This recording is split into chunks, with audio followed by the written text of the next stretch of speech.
What is starch and how do you convert it? And what's up with this long sugar molecules? Let's go find out.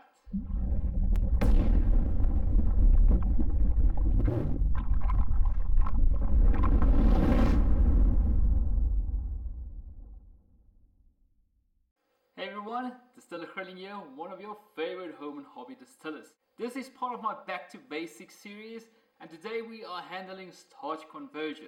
Now, to give yourself a representation of starch is when you have a potato and you cut it up and you see that on the knife there's like a bit of white residue or a sap, that is actually the starch of that specific potato. So today we're going to talk about starching grains specifically. So starch inside the grains are tiny structures that the plant itself makes as a product of photosynthesis. Essentially, a starch grain is a well-packed storehouse of glucose sugar units. The problem is that these sugar units are in a form of compound sugar molecules or long sugar molecule structures like this one, and it's hard to ferment. To get these sugar molecules easier fermentable, we need to convert them and then break them up. Now that's where enzymes come in. Enzymes, they would attack the sugar molecule and these long structures, and they will break it up into smaller and simpler sugar units that we can easily ferment. Before we use these enzymes to break down and convert the starch, we need to prepare the starch or the grain itself. Now the grain molecule itself is a well organized and structured, and it restricts the enzymes from breaking it down. But this rigid structure of the sugar granule itself can be easily disrupted by gelatinization. If you've ever made porridge, that watery, grainy flour mixture that you have, and you cook it and it starts to come like a thick paste, that's gelatinization. So first, let's take normal grain or unmalted grain. What I like to do is I use a ratio of 1 kilogram of grain. Now whether it is just grain on itself or a combination of different grains, but I take 1 kilogram of grain to 2.5 to 3 liters of water. I get my water onto strike temperature. Now strike temperature is the temperature just slightly higher than what you want your grain to cook at initially. So for this normal unmalted grain, I want to cook it at 90 degrees Celsius. So I would make sure that my strike temperature is slightly higher. Depending on the amount of grain you're going to cook, your strike temperature can be from 10 to 15 degrees Celsius higher than your initial cook is going to be. So use strike temperature calculators. They come in handy. I'll leave some of them down below in the comments and make it easier for you guys. So when you get your water onto strike temperature, you add all your grain gradually into your pot. Stir it as you add it to make sure there's no clumps and lumps. You get it to your 90-degree temperature, and now you will cook it. I will then cook it for 1 hour and 30 minutes to make sure that gelatinization works optimum and to the best. You will see as you stir this and it's cooking, it will get thick, and the thicker it gets and it gets that nice pasty feeling, and then you know, yes, gelatinization is taking place. What actually happens is that this rigid starch granule structure is getting disrupted and it's starting to swell out, and as it swells it's becoming that pasty mixture of porridge that you can see as you are cooking your grain. Okay, now we have prepared our grain, but where do we get the enzymes? Unfortunately, for normal unmalted grain you will have to add enzymes. So first up is alpha amylase enzymes. These are the big guns. You can buy them from your favorite distilling or brewing shop. I buy mine from DistillerGreyling. Look out for DistillerGreyling Plus in the DistillerGreyling shop. Make sure you read the instructions on the bottle to say exactly what your dosage is per kilogram grain you have, also at what temperature you need to add it.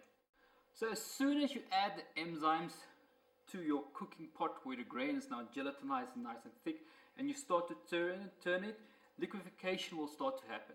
That's the part where these thick pastes now start to get to a fluidized liquid again.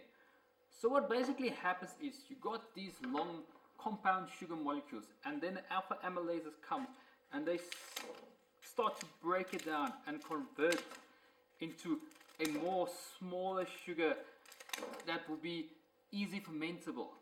But the problem is these sugar units are still not small enough to easily ferment.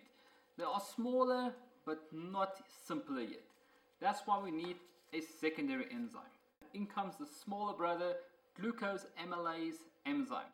Also a distiller check for sugar leak. What happens now is the glucose amylase enzymes take these smaller sugars that's already been converted and they go and they divide it even more into simpler sugars. Now these sugars are the ones that we want that will be easy fermentable. Just like that. Now you have all these nice small easy fermentable sugars. Once you're done with both enzymes and you left it to give it enough time to work and get all those strains converted into smaller sugar units, you can then cool down and ferment it. At the end of the gelatinization phase, just before you start to add the enzymes, and after you've added the enzymes just before you cool down, you can do a starch test. What I basically use is normal iodine to do my starch test. So what you do, you scoop out just a small bit, say a tablespoonful of that paste you've made now before you add the enzymes, put it on a separate plate, take your iodine and you drip it on there and you check for starch color. Dark purple to dark blue to almost black is a very good indication that you've cooked your grain very good and there's a lot of disrupted starch inside that pot. If it does come out a bit dark pinkish, you might just want to cook it a bit longer or maybe at a higher temperature and just give it some more time to let all those starches get disrupted and be ready for your enzyme adding. Just before you cool down, you've added your enzymes now and before you cool down, you scoop out again a bit. Put it on the plate, take your iodine, drip a few drops and you look at it again. Now here we are looking for lighter colors. We're looking for an amber to almost yellow color.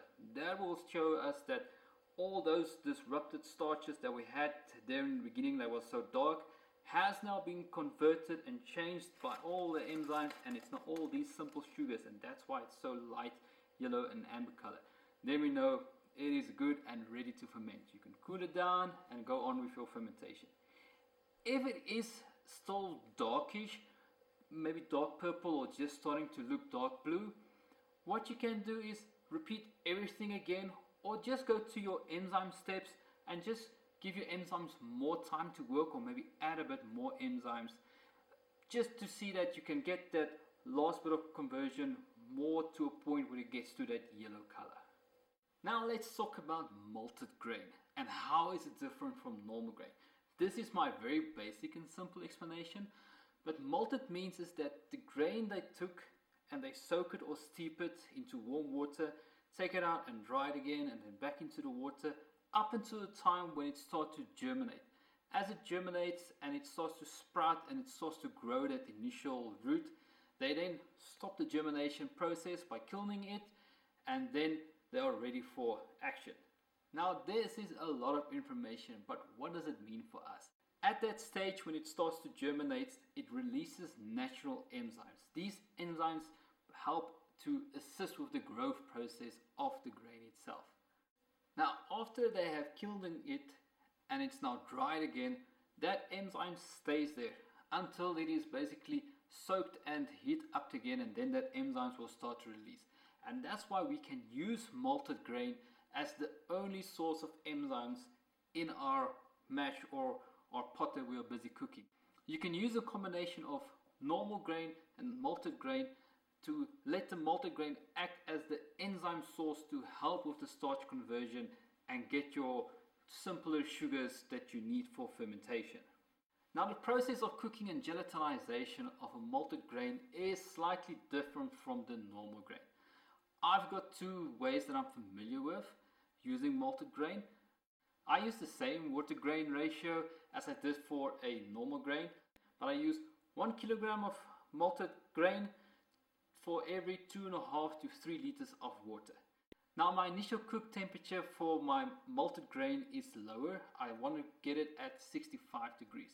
So my strike temperature will be slightly higher. As soon as my strike temperature is fine, I will start to add my malted grain Whether it's malted on its own or combination, I add everything into the pot and I start to stir, make sure it's at 65 degrees.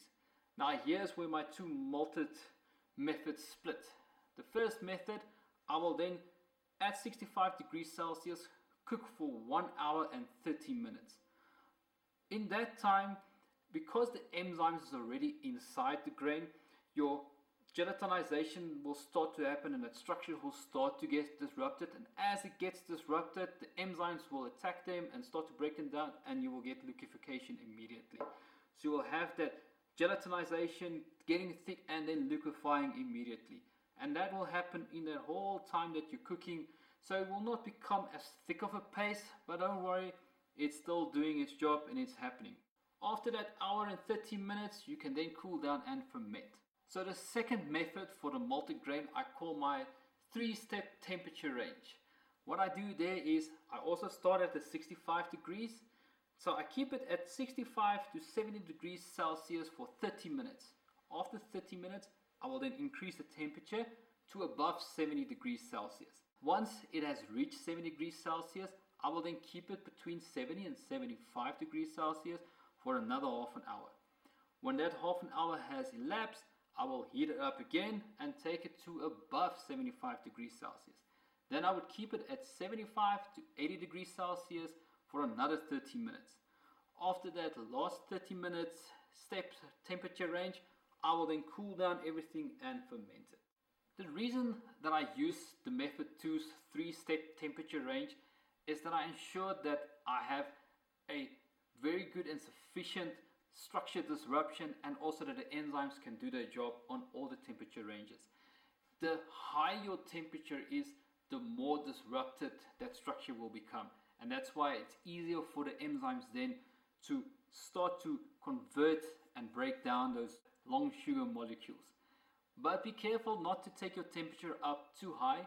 Anything above 85 to 90 degrees Celsius will kill that enzymes totally.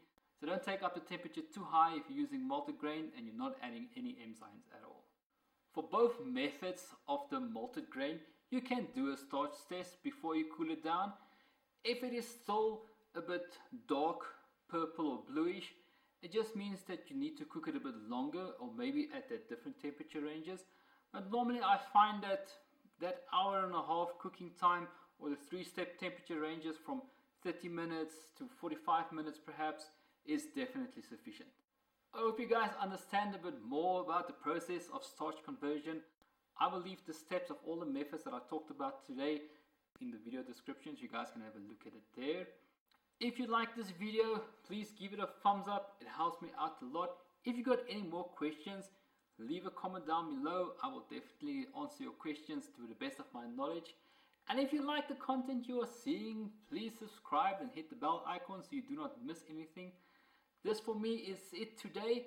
As always guys, remember to be awesome, to be kind, and be yourself. Cheers.